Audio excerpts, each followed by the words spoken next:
Inductive methods और deductive methods. ठीक, ये पेपर में काफी कुछ ना कुछ मिल जाता है, वो बहुत सारे क्वेश्चन देगा कि कौन सा मेथड इंडक्टिव है या डिडक्टिव, तो ये आपको फाइंड आउट करना पड़ेगा। ठीक, सबसे पहले हम पढ़ेंगे इंडक्टिव मेथड को समझ जाएंगे तो ये आसानी से हो जाएगा। इसका ज्यादातर ही जस्ट अपोजिट होता है। इंडक्टिव मेथड में कहते हैं कि इसका मेन एम क्या है, move from specific to generalisation. Inductive method, इसको इस तरह समझिए कि आप किसी चीज को लर्न कर रहे हैं, सीखते हैं। जैसे हमने पहले पढ़ा था कि रिसर्च का क्या था कि जब रिसर्च शुरुआती दौर में इंसान ने क्या करा, डुअलिस्टिक अप्रोच रही कि चीज दिख रही है या नहीं है। फिर धीरे धीरे उसकी मेमोरी बढ़ी तो फिर उसने चीजों को रिलेट करना शुरू किया। जब रिलेट करना शुरू किया तो उसको समझ में आया कि ये हो भी सकती है नहीं, और क्वेश्चन फ्रेम हुआ और फिर रिसर्च की एक शुरुआत हुई चीजों को जानने की। तो ये इसी तरह से है कि कोई बच्चा, छोटे बच्चे चलना शुरू करते हैं तो कितना 9 मंथ टू 10 मंथ या 12 मंथ। अब आपने देखा, आप किसी ऐसी जगह पे गए कि वहाँ जो बच्चे जनरली वो 1.5 साल में चल रहे हैं, आपने देखा दूसरा बच्चा बोले कितने दिन में शुरू हुआ इसने चलना, तो बोले 1.5 साल में। 2-3 आपने देख लिया, आपने क्या करा, आपने थ्योरीज डेवलप की, परसेप्शन जनरलाइज किया कि उस जगह पे क्या है कि उस एरिया के बच्चे 1.5 साल में चलना शुरू करते हैं, यानी कि आपने ये थ्योरी दे दी। ठीक, या ऐसा हो कि आपसे कहें कि अलीगढ़ में कोई जितने भी लोग हैं आप जा रहे हैं, तो आपकी से मुलाकात हुई आपकी, तो आपको लगा कि बहुत नॉलेजेबल बच्चे लोग हैं यहाँ के, बहुत कायदे से बात की, 2-3 लोगों से मिले और आप चले गए, तो आपका क्या परसेप्शन बनेगा जनरली कि अलीगढ़ में बहुत इंटेलेक्चुअल रहते हैं। या किसी दावत में, आप कहीं शहर में जा रहे हैं तो आप किसी जगह पे गए तो बेहतरीन दावत का इंतजाम, दोबारा गए तो दोबारा किसी और ने बुलाया तो उसने भी बहुत अच्छा इंतजाम किया, तो आपका परसेप्शन ये बनेगा कि उस शहर में खातिर बहुत होती, दस्तरखान एकदम बेहतरीन लगाया जाता। तो ये क्या हुआ, हमने स्पेसिफिक टू जनरलाइज कर दिया। ये क्या थी, हमारी थ्योरी। हो सकता है अगर आप रियली अगली बार जाएं तो वो कुछ भी ना मिले, मार के अलग भगाए। ठीक, समझ में आया। सेकंड इसको कह रहे हैं, इसके सेकंड कह रहे हैं कि अननोन टू अननोन, यानी कोई इस तरह की सिचुएशन आए, हम कहें कि नोन है चीज, नोन से हम अननोन की तरफ जाएं। कैसे हो सकता है, think about of this, known to unknown.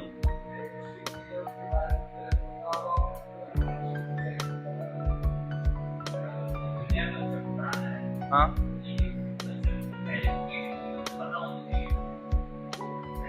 हम सिर्फ उसको सब छोड़ दिया। अब ये बताइए कि नोन किसी चीज को आप जानते हैं और फिर आप जो है अननोन की तरफ चले जा रहे हैं जिसको आप नहीं जानते।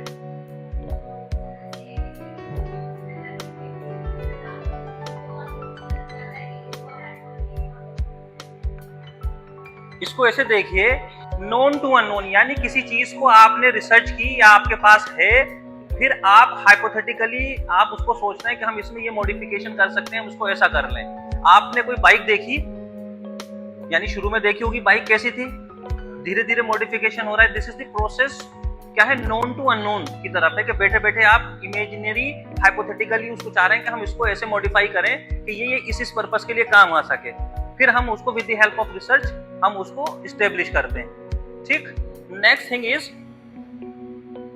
यहाँ कोई प्रॉब्लम नहीं। Next thing is concrete to abstract, ये इसी से रिलेटेड है, यानी कोई चीज कंक्रीट मींस फुल फ्लैश आपके पास मौजूद है। ठीक, अब आप उसको एब्स्ट्रैक्ट में कर दीजिए, यानी कि हाइपोथेटिकल कर दीजिए।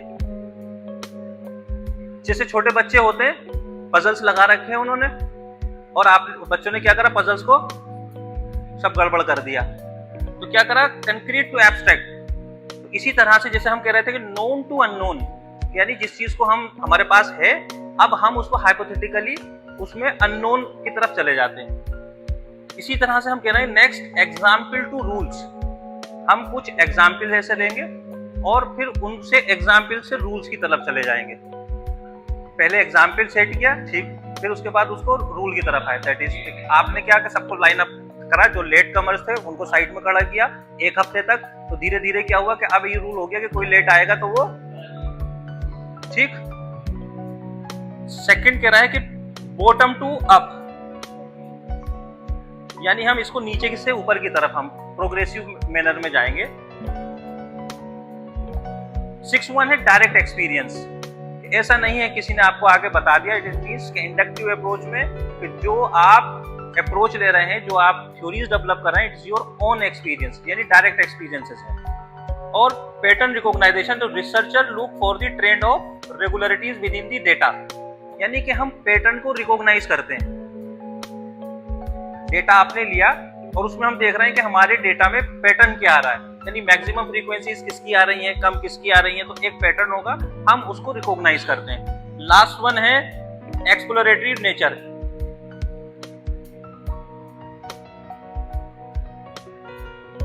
एक्सप्लोरेटरी नेचर मींस कोई बताएगा?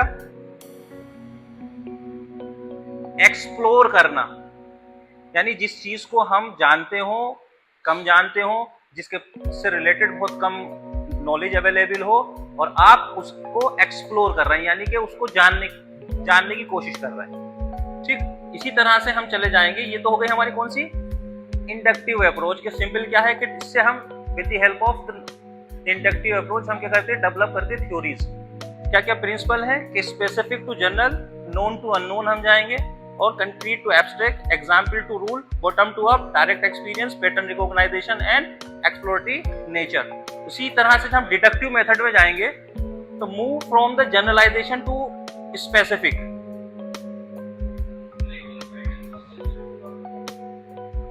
Pattern research look for the trend regularities within the data. Data आपने लिया, उस डेटा में कुछ ट्रेंड मिलेंगे आपको देखने को। हो सकता है कि आप 1000 बच्चों का डेटा ले रहे हैं, आप देख रहे हैं कि उस 1000 बच्चों में कुछ बच्चों के नंबर ज्यादा ऐसे होंगे कि फॉर क्रिकेट ज्यादा खेलते होंगे। वो आप उससे स्पोर्ट्स का डेटा ले रहे हैं, आप क्या खेलते हैं, तो आप देख रहे हैं ट्रेंड क्या आ रहा है कि ज्यादातर क्रिकेट खेलने वाले हैं। या आप उनकी फैमिली स्ट्रक्चर के बारे में पता कर रहे हैं, तो देखा कि बहुत सारे बच्चे ऐसे हैं कि जिनकी न्यूक्लियर फैमिली है ना। तो आप वो ट्रेंड आप कैसे पता चलेगा? With the help of inductive research.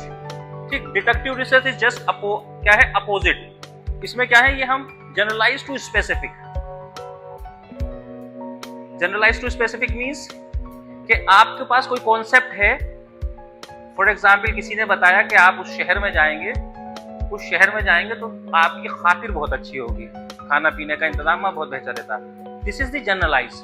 अब आपको स्पेसिफिक करना है, तो आप उस शहर के कुछ स्पेसिफिक सैंपल लेंगे, है ना, फिर डेटा कलेक्शन करेंगे, और आफ्टर द डेटा कलेक्शन आप बताएंगे कि हाँ रियलिटी ये है या नहीं है। ऐसे ही जब हम जाएंगे डिडक्टिव अप्रोच, इसमें हम करते हैं to test the existence theories. यहाँ पे हमने थ्योरीज को एस्टेब्लिश किया, यहाँ पे हम थ्योरीज को टेस्ट करेंगे। थ्योरीज क्या बनाई थी हमने कि अगर हम इनके रूम में जाएंगे तो बहुत बेहतरीन नाश्ता मिलता है, एक जनरलाइज, मगर हम ये टेस्ट करने गए तो पता चला वहां कुछ नहीं मिला, और दोस्तों से पैसे लेके इन्होंने वो खुद भी चाय पी ली।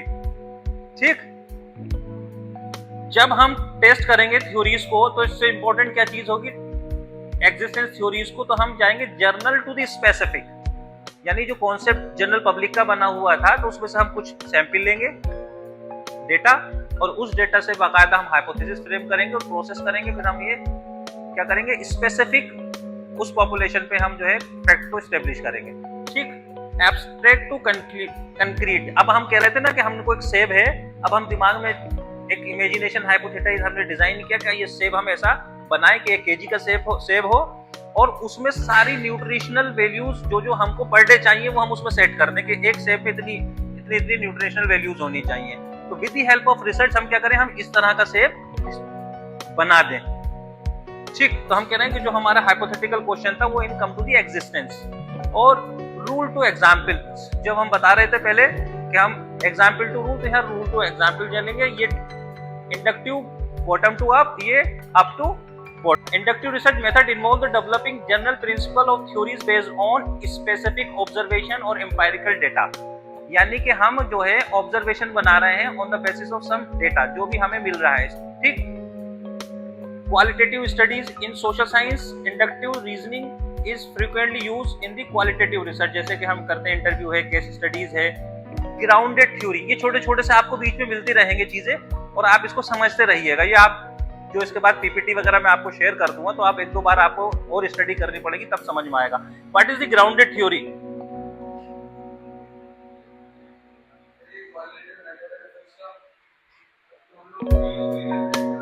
हम ये कह रहे हैं कि popular deductive research methodology where the theories are constructed by systematically collecting and analysing the data.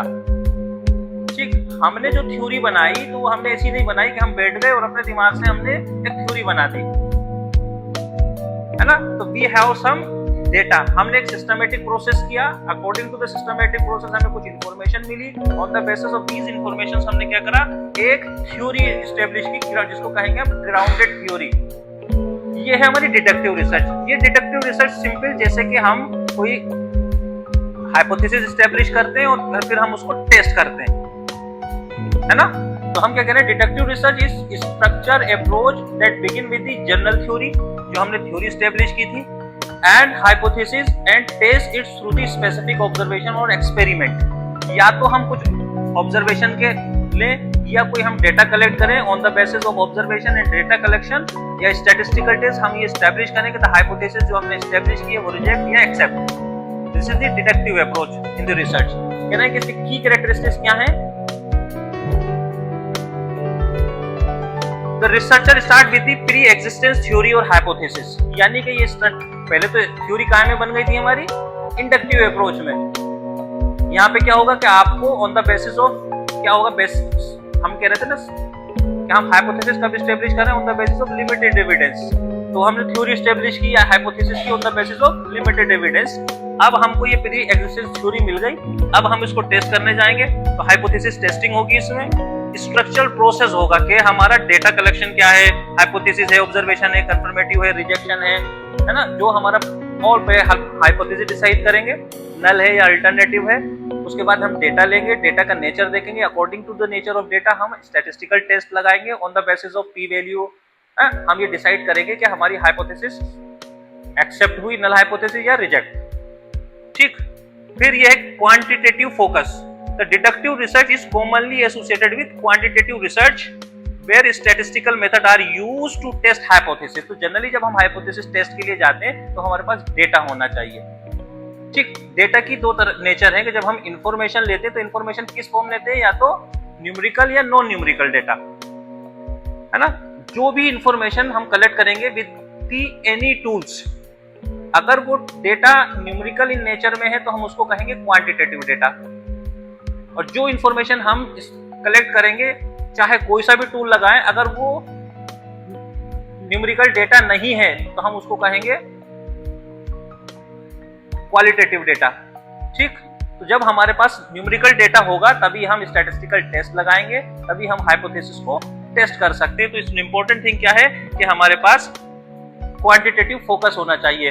उसके बाद ऑब्जेक्टिव, तो विदाउट दी ऑब्जेक्टिव हम अचीव ही नहीं कर सकते गोल को। तो इट्स मैंडेटरी के बीच हमारे क्या कुछ ऑब्जेक्टिव्स हों और फिर हम with the help of process हम उन ऑब्जेक्टिव्स को अचीव करें।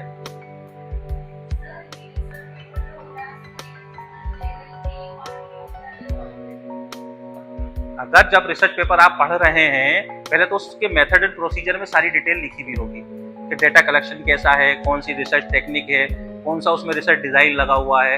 तो आप उसी से में ही वहां आपको पता चल जाएगा कि ये क्वालिटेटिव पेपर है या क्वांटिटेटिव। जहां आप देखोगे कि आप हाइपोथेसिस टेस्टिंग, स्टैटिस्टिकल टेस्ट लगे हुए होंगे तो आपको पता चल जाएगा ये क्वांटिटेटिव डेटा है।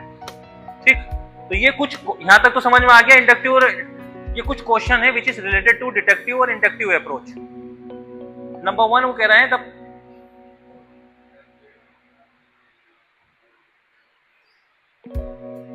The purpose of theory is generate hypothesis that can be tested and that will be thereby allowed to explanation of law to be assessed. ये असेसमेंट कौन सा करेक्ट होगा कि हम डिडक्टिव इसलिए होगा कि हम इसमें क्या कर रहे हैं कि हाइपोथेसिस को टेस्ट कर रहे हैं। ठीक, कोई problem?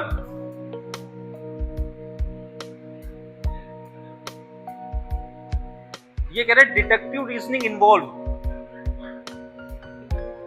reasoning from general to the particular or reasoning from the particular to general, perceptual, active construction, reconstruction of knowledge। 1 इसलिए होगा कि हम रीजनिंग इंडक्ट किसमें डिडक्टिव अप्रोच में हम जनरलाइज कॉन्सेप्ट से वो क्या करते हैं पर्टिकुलर की तरफ जाते हैं कि हम उसमें से कुछ सैंपल लेंगे और उसमें से फिर हम टेस्ट करेंगे, फिर बताएंगे कि क्या चीज सही है क्या गलत है। ठीक। Pre-constructed formula or principle are told to the student and they are asked to solve the different relevant problem with the help of the earlier formula। ये कौन सा होगा?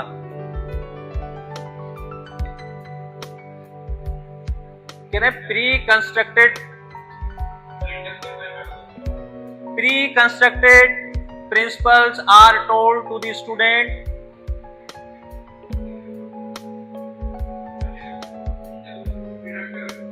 and they are asked to solve the different relevant problem with the help of earlier formula। पहले ही हमारे पास कुछ मौजूद है,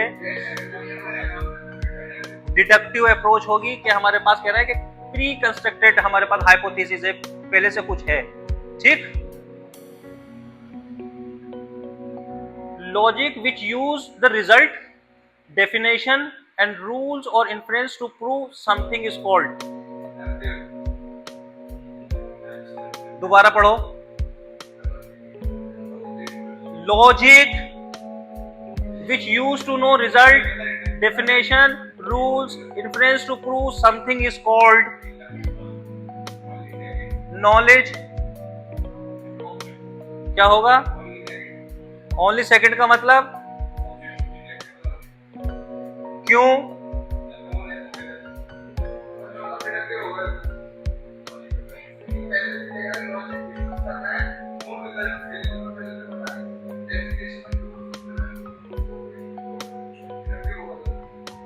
और बताओ गर्ल्स।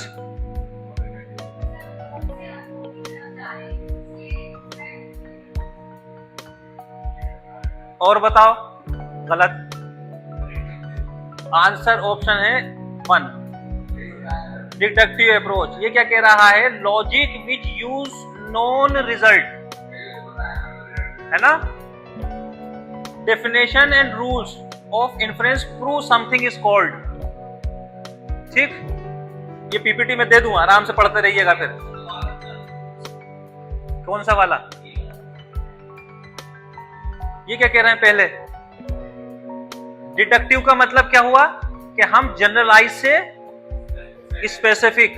यहां क्या कह रहे हैं कि logic which use to know result definition and rules of inference to prove something is called. किसी चीज को जब प्रूव करने जा रहे हैं on the basis of data results, आपके पास क्या है? लॉजिक है। ठीक। Which use to know results. अब आप रिजल्ट लॉजिक से रिजल्ट को जानना चाहते हैं, है ना? आप कैसे जानना चाह रहे हैं? To prove something is called, कि अब उसको प्रूव करना है कि वो है क्या। जब प्रूव कहां से करेंगे? जब आपके पास डेटा होगा। नहीं आ रहा समझ में? इंडक्टिव में क्या कह रहे थे कि हमारे पास प्रॉपर नॉलेज नहीं होती, मतलब प्रॉपर इंफॉर्मेशन नहीं होती। हम क्या करते हैं? हम 2-4 लोगों को हमने इंफॉर्मेशन आई, उसको हमने जनरलाइज कर दिया। यही बात थी ना? यही थी ना? अब यहां पे देखिए लॉजिक है विच यूज नॉन रिजल्ट। अब जब आपको रिजल्ट नॉन हो गए तो इसका मतलब आपके पास डेटा है ना, इंफॉर्मेशन है।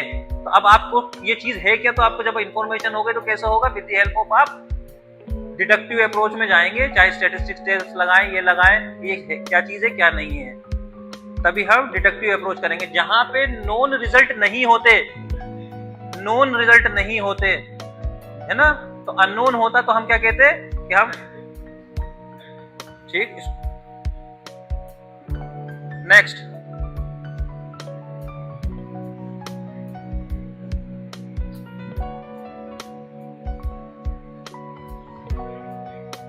ये बात कर रहे हैं डिडक्टिव रेफरेंसेस की।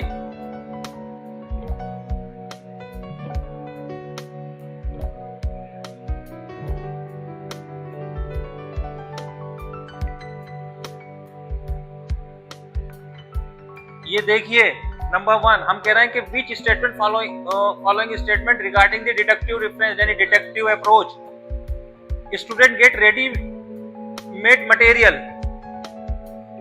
ये क्या होगा?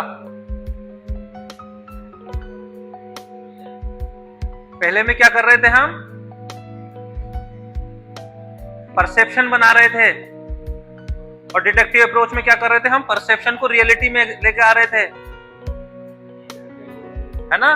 तो एक तो ये वाला ऑप्शन क्या होगा, सही होगा या गलत? ठीक। फिर सेकंड में जाएंगे, it is a speedy process and syllabi can be covered easily. ये क्या कह रहा?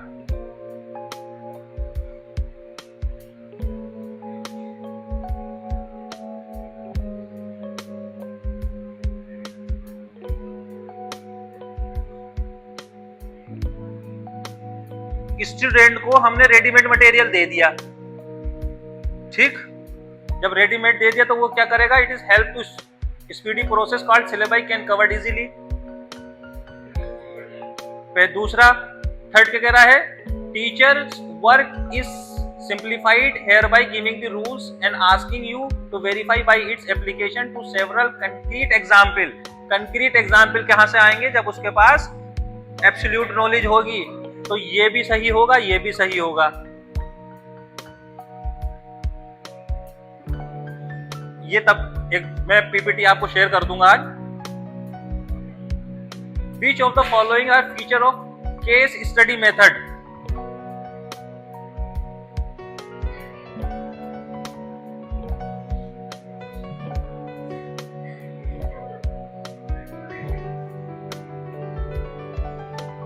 केस स्टडी, ये अब नया चीज आ गई इसमें।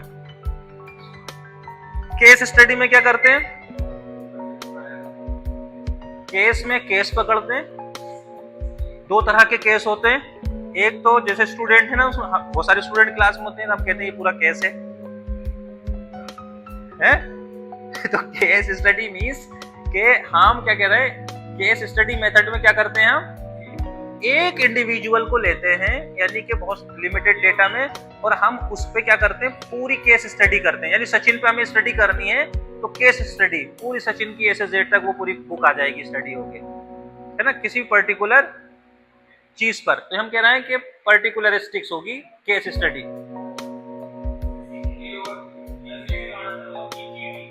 बी, चलो, choose the most appropriate answer from the option giving. Is a descriptive. जाहिर सी बात है, जब केस स्टडी होगी तो वो एक्सपेरिमेंटल नहीं होगी, डिस्क्रिप्टिव होगी। हम पूरे केस की अंडरस्टैंडिंग करेंगे। तो ये वाला ऑप्शन कैसा होगा? सही हो। डी में क्या कह रहा है?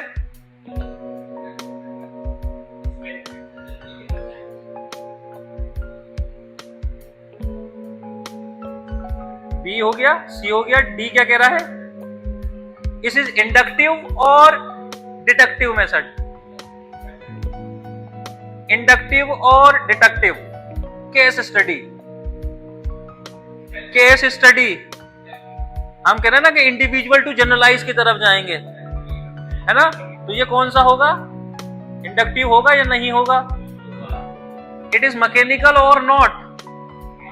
Not mechanical. ठीक, तो ये इसके कितने 3 आंसर हो तो गए। समझ में आया? नहीं?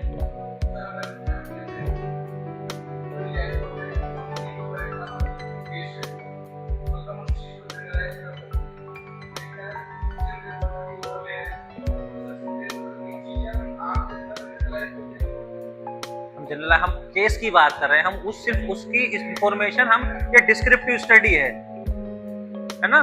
तो डिस्क्रिप्टिव स्टडी तो just to describe about the Sachin, कि सचिन के बजे पैदा हुए, के बजे उठते थे, के बजे चलते थे, क्या खाते थे, कितनी ट्रेनिंग करते थे, कोचिंग कितनी थी, है ना, कितना पैसा पहले मैच में मिला, कहाँ किससे लड़ाई हुई, कितनी बार 0 पे आउट हुए, कितने रन बनाए, कितने वर्ल्ड रिकॉर्ड, सारी चीजें उसके अंदर आ जाएंगी। तो this is the just about of the Sachin, you just describe the a phenomenon an particular person, है ना? मेरे बारे में पूरी बात लिख दो, आपसे मतलब ही नहीं, but just for the sake of knowledge. है लाइफ? हाँ, मतलब वो आपके बात है, आप उससे लेसन लो या ना लो, उसमें हो सकता। अब हाँ?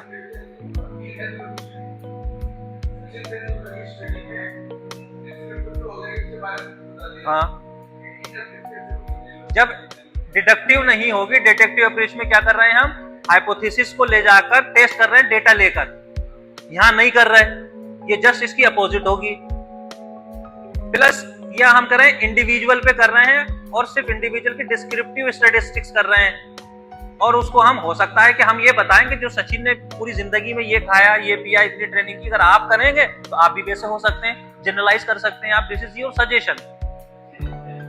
ठीक, आपका फॉर एग्जाम्पल जेआरएफ क्वालिफाई हो जाए तो आपके बारे में बहुत सारे लोग बताते हैं ना, कभी कभी खानदान में कुछ लोग ऐसे होते हैं, लोगों के जान पहचान में उनके, वो कहीं ना कहीं अच्छी पोस्ट पे पहुंच जाते हैं, तो पूरी फैमिली क्या कहती है, जब जो बच्चा नहीं पढ़ता उसको सब बताते हैं, देखो उस वक्त लाइट भी नहीं थी और खंबे के नीचे जो है स्ट्रीट लाइट के खंबे के नीचे पढ़ाई करते थे, है ना।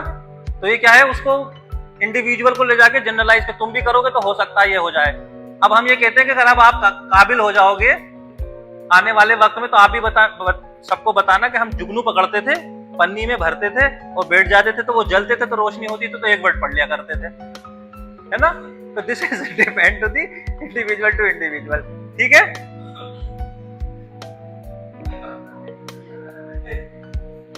एक ये स्टेटमेंट है, कुछ 2-4 क्वेश्चन है, फिर दोबारा से भी उस पर आएंगे, मेथड्स पे, नए मेथड्स मिलेंगे। Research question should be link to each other. एक पहला स्टेटमेंट है कि रिसर्च का जो क्वेश्चन है वो एक दूसरे से क्या है, लिंक है ना। रिसर्च क्वेश्चन बनेगा तो वो लिंक नहीं होगा तो हम टेस्ट ही नहीं करेंगे, पहली बात। दूसरा कह रहा है research question should be either broad और नैरो, या तो बहुत बड़ा होगा या बहुत छोटा होगा। तो इसमें क्या कह रहे हैं कि in the light of the above statement हमको करेक्ट आंसर देखना है। पहले तो ये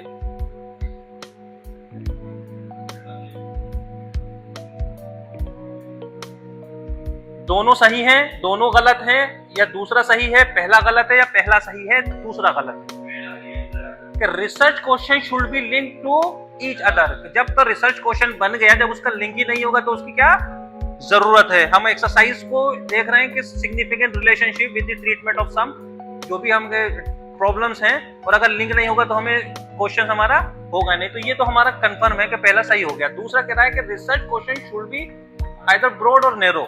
ऐसा कोई सीन है ही नहीं, या तो बहुत छोटा है या बहुत बड़ा, ऐसा कुछ नहीं है कि research question should be specific होना चाहिए, है ना, टेस्टेबल होना चाहिए, क्लियरली स्टेटेड होना चाहिए, इजी टू अंडरस्टैंड होना चाहिए। ठीक,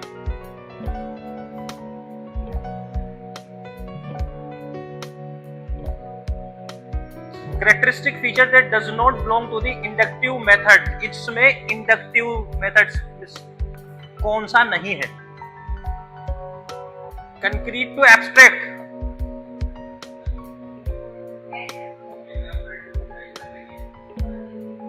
ये है hypothesis to conclusion।